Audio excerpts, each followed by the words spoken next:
Hi guys, welcome back with me again in this channel. On today's tutorial, I'm going to show you how you can fix CapCut error exporting. So if you find some error when you are trying to export your videos in CapCut, you can try to follow these steps right here.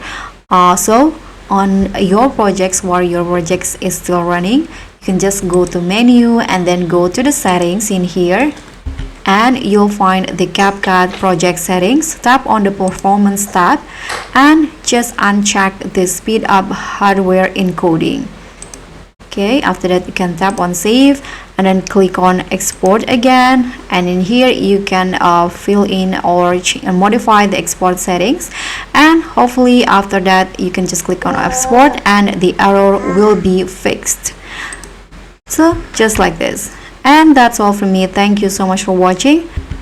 Don't forget to like, comment and subscribe, and also click on the thanks. Bye.